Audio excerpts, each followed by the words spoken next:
Hey everyone, it's Jack from WhatCulture.com. A lot of you probably got a lot of questions, yeah? And yeah, I understand that. Why did you do what you did? Why did you ruin the little computer game? Why is Plumpy still called Plumpy? I'll explain all that at a later date, but basically, above all, while the rest of those idiots are in Berlin partying it up with WCPW, guess who's here holding the fort? It's me. And you'll still be getting fast count, and you'll still be getting ups and downs, and you'll still be getting the Who series. Don't worry about that. We're gonna crack on. We're gonna just ignore all that for now. I'm just gonna calm down. So this is the newest video in the Who series, and it's who I think should be the next Raw Universal Champion after Brock Lesnar. Let's just all not think about those two fucking arseholes, and let's just do it. Let's go. Okay, it's good. I'm back to normal now. I'm happy again. It's all good. Don't worry. Don't worry about it. Don't worry. Bray Wyatt is number 7 on my list of 7. Why is Bray Wyatt on your list of 7, Jack? You should know this. Bray Wyatt is one of the most badly booked men, not just in WWE, but in all of professional wrestling, and yet still remains somewhere near the top of the card, which is why I've included him on this list. These are all the guys that could viably face Brock Lesnar, I think, in a match for the belt. And despite that, Bray Wyatt has just been so badly treated. There was a minor sort of blip, a minor inconsistency when he won the WWE Championship. Everything looked a bit promising. Nowadays, right back to normal. He comes out, mumbo jumbo, threats and stuff, loses to his opponent. If he were to beat Brock Lesnar, and they have feuded before, or they've teased a feud around the time of the Royal Rumble last year and Mania, but this just isn't gonna happen for Bray, is it? I think it's best if we just move on. Next up, Dean Ambrose. Dean Ambrose is... he's a curious one, is Ambrose, because when the Shield were a thing, I thought he was going to be the breakout star. And if you look at it now, he's almost, he is the kind of the lowest on the card of the three and the least kind of applicable when it comes to a WWE Universal Championship reign. Even though he's probably the best on the mic, like the best promo-wise, he's just not, it's not working for him, and he's been accused of complacency. And I kind of can see that his matches aren't the most inspiring or the most hard-hitting on the main roster. But I like what he's done with The Miz. Maybe that's just because of The Miz. Ambrose is a pretty uninspiring choice at this point, I feel. Next up, Seth Rollins, and let me preface this by saying that for all intents and purposes, Seth Rollins is like my guy. Like, I love Seth Rollins. He was my favorite WWE superstar of 2015. He was putting on some amazing matches, and then he got injured, and then of course when he came back, they didn't turn him face straight away. He kind of turned face in a weird way later on, and since then it's kind of been like a less severe Ambrose situation. He's never really regained that momentum that he had. But at the same time, I can't get over my own personal bias for Seth Rollins. I think he's absolutely phenomenal. With that being said though, I do recognise that Rollins beating Lesnar for the title would be a mistake. He doesn't have all the momentum right now that WWE probably would want him to have, even after beating Triple H at WrestleMania 33. Next up, a man that I never thought, about a year ago, never ever thought I'd even have on this list. I never thought it would be anywhere near the top of the card. Braun Strowman.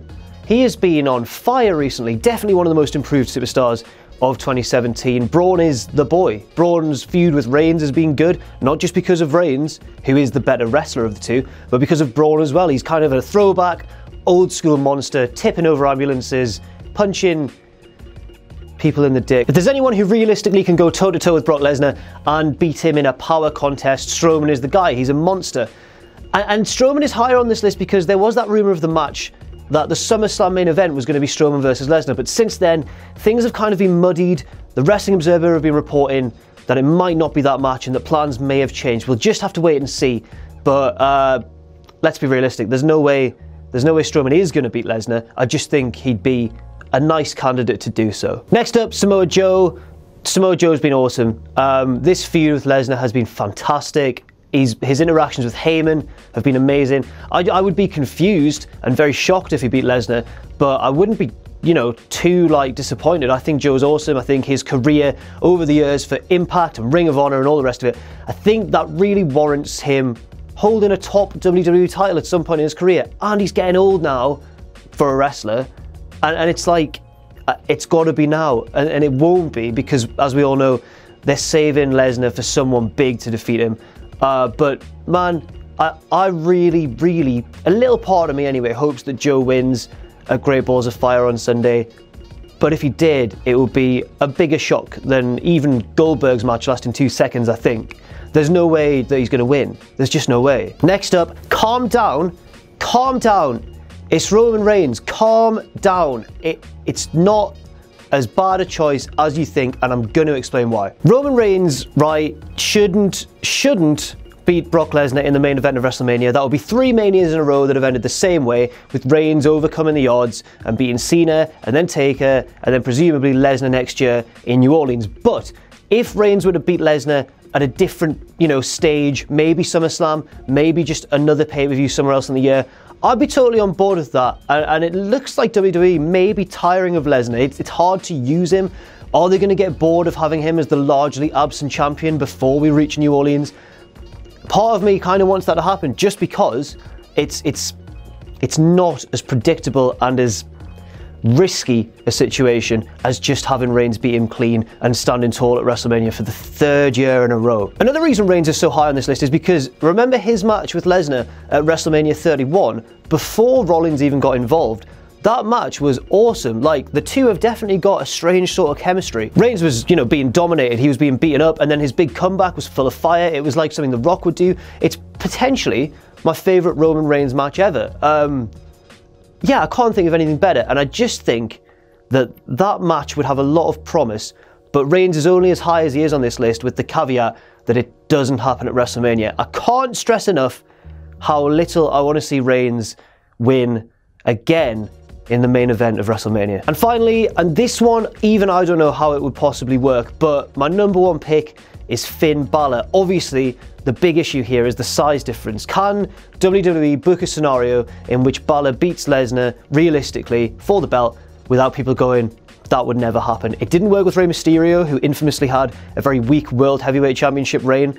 And while Balor's not as small as Mysterio, it's Brock Lesnar. He looks like he could eat Finn Balor. He looks like he could eat Finn Balor's entire lovely Irish family. I don't know how this would work, but if they did, they'd have instantly created a new star, and then Balor would be like the stud that quite clearly they do want him to be. Let's all just think back to like when Balor beat Rollins in the main event of, it wasn't even the fucking main event of SummerSlam. Oh! Let's all think back to when Balor beat Rollins on the normal card of SummerSlam. Balor was being pushed to the moon. He only had just come into the company. He beat Reigns on his first appearance on Raw, and then Rollins for the Universal title, then of course got injured. And since then, he's slowly been regaining the momentum. He's kind of doing the opposite of Rollins, who's slowly going downhill. Balor's on his way up. And if they can just do it in a sort of Eddie Guerrero way, because Guerrero was in the same position in 2004, I think it was 4, when he beat Lesnar for the title. If they can manage to recapture that kind of get everyone behind the underdog, put him over clean, even maybe slightly unclean like Eddie did to counteract Brock's cheating. Maybe that, who knows. But I think really, if they can nail that, Balor is a better shout than Reigns and everyone else on the Raw roster. But what do you think? I'm still contractually obliged to ask for your opinion, so just leave that in the comments below if you want. I've been Jack from WhatCulture.com. This has been who I think should be the next WWE Universal Champion. Those clowns will be back from Berlin soon, and I'm sure they'll have some things to say. But until then, I'll see you soon.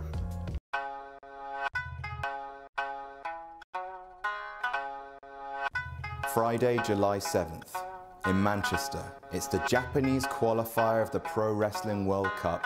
It is going to be a phenomenal night. 2 of the best young wrestlers in the world, Kyle O'Reilly versus Marty Scurll. Also featuring Rampage versus Tomohiro Ishii in what promises to be an absolutely titanic brawl.